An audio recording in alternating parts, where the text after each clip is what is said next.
So, Peggy Ray became involved with the Network for Peace through Dialogue, which was known as the Center for International Learning, in the early 90s. The reason why she liked this because of the international focus of it and how she got to meet peace activists and people from other countries during the living room dialogues. She majored in journalism as an undergraduate, and she has done all the reporting of the living room dialogues on our website. Our newsletter, which is published twice a year, is also edited by Peggy. And I'll let you introduce yourself after that. I was born in Chicago, in Illinois, and I grew up there and in a rural area Mm-hmm. northwest of the city. I was surrounded by farmland in part of my growing up. Sort of took it for granted, but there are things childhood experiences that I remember with great fondness, like um, when the snow melted in the spring and the fields would be all muddy, like going through the fields exploring and getting all muddy all over.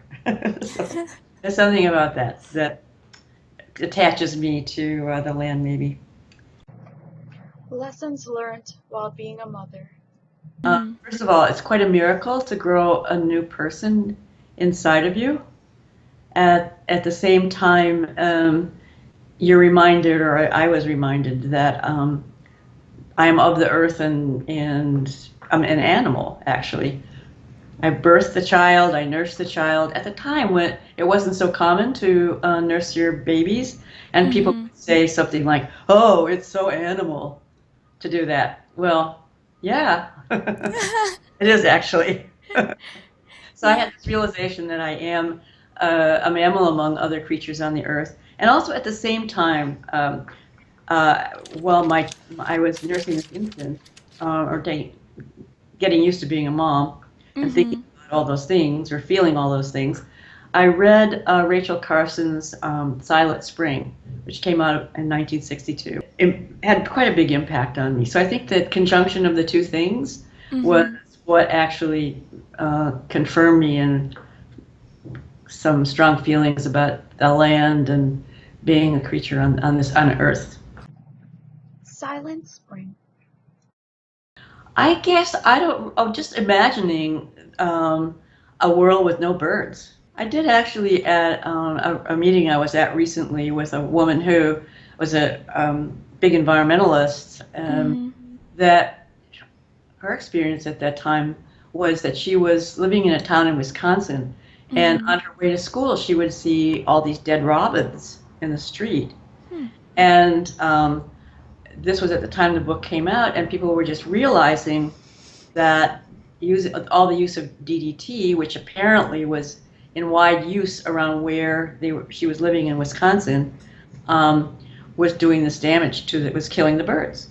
And actually, her dad was a lawyer, and he got involved with all kinds of campaigns for legislation to ban DDT, which eventually did happen. But I thought that would be quite shocking to be a child going to school, and there's always in American schools. I remember, there's all kinds of verses and stories about robin redbreast, pop, pop, pop, or whatever, Mm-hmm. in the spring. So to be a child and going to school and seeing dead robins would be pretty upsetting, I think. Would have been. Yeah. Acting locally. One of the ways that I have tried to act on behalf Mm-hmm. of the earth is I was organizing or what's called a community supported agriculture project where I live. Mm-hmm. And this means that you're supporting a local farmer who brings you your group every week, Mm-hmm. brings fresh vegetables and fruits from their farm. And Mm-hmm. uh, early in the year, in the springtime, you pay for the whole season so that the farmer gets the benefit of the money up front in the spring when they need money the most to buy supplies and get the land planted and so on.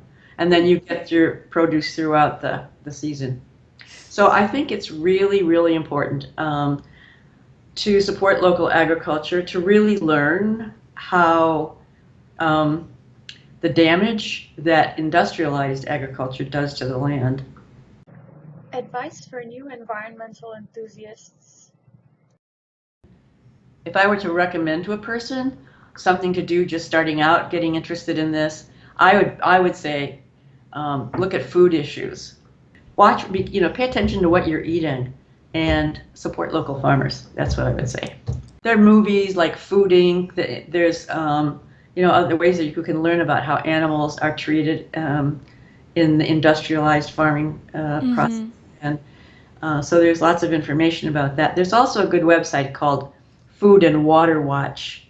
If you Hmm. wanted to do some action around that as an Sure. issue, that would be a good site to consult. And also I would advise somebody who was new to the issue to just generally get informed.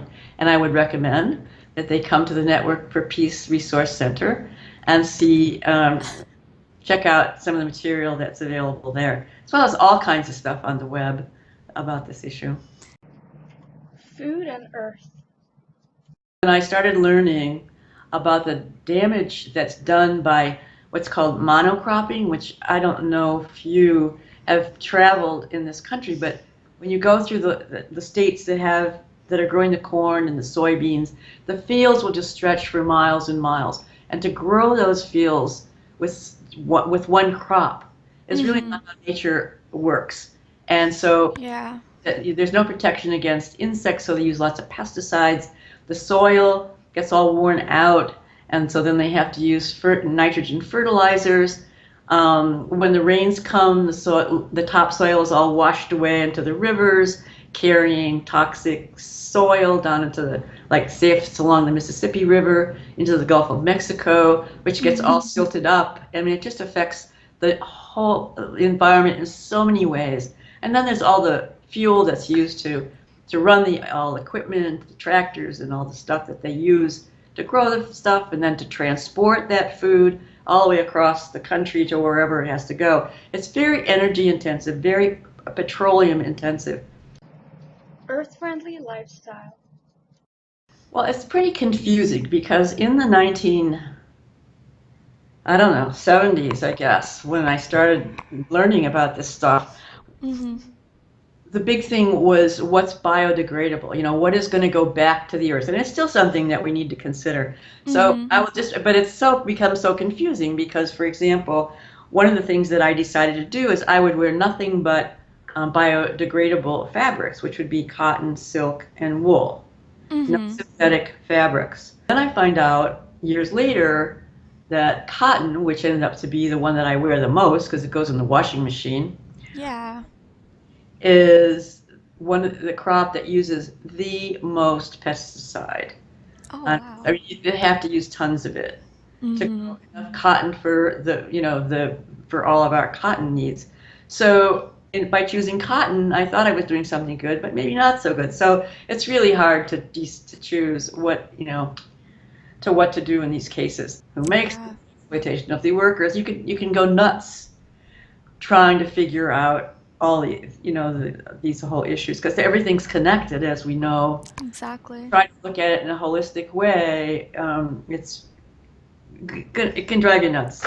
Yeah, it's so complex, right? What is a very specific part of the environment that you're very passionate about? You said food, but is that all, or do you? No, actually, I gave this question some thought because I wasn't sure what I was going to say, but actually, I think where my main interest right now is Mm-hmm. something about changing minds. So one of the key things that has to change is the whole ideology behind, or the whole value system behind what you would call, some people call consumerism, Mm-hmm. and somebody else would call capitalism.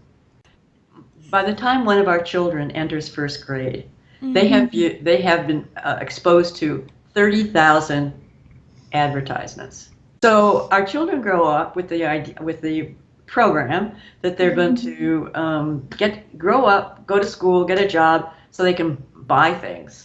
If you don't have certain things, maybe you'll be looked down upon, or and kids, especially at a certain age, they want to have the brand names. They're indoctrinated with the whole consumer ideology that they have to have certain things or they're not going to feel like they belong. And then there's the whole thing about, about being poor and not having things. I mean, you've got to have job, you got to have money, or else you might be poor. And the poor are looked down upon in such a are looked upon in such a negative way by most people in this country. You do not want to go there. So Oh, you're yeah. clinging to your things, you're clinging to your job or whatever you have to do to make money because you're afraid. It keeps us all scared. That's the thing. And what did President Bush ask us to do after 9/11? Shop, buy, keep the economy going. Show them that we cannot be defeated. Go buy something. It's crazy. We're all manipulated by advertising. Think of us as women. My God, you don't want to be ugly. You have to buy these cosmetics. If you Oh, want. yeah. If you want to be healthy, you have to buy these medicines, and we can be scared all the time by the medicine commercials on TV. Like, oh my God, do I have that? Whatever. We're just kept scared all the time and Hmm. manipulated. Our fears are manipulated. Our desire to belong is manipulated. Our desire to be loved is to be manipulated. If we don't look a certain way, or nobody's going to love us. I mean, Oh, yeah. all those like core emotions that we have are toyed with and played with and manipulated in order to get us to buy things. How do we approach consumerism? Thomas Berry is he's a priest and a kind of a theologian that we look to for some of our thinking about climate change. And he talks about the belief in wonder world. Like it's if we had just all the material things that that's going to be everybody's going to be happy. The idea would be to get everybody to have material comfort.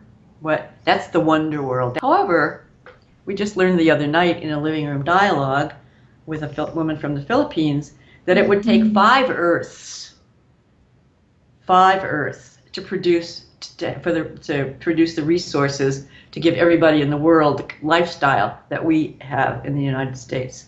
None of that is going to work. So what do we want? What are we going to have instead, right? If we don't make that the center of our life. So the other part of what I've been thinking about is, well, what's going to be there instead? And I don't have the answer to this, but I've been reading a little book by this physicist named Brian Swim, and he's on our website too if you want to know a little bit about him.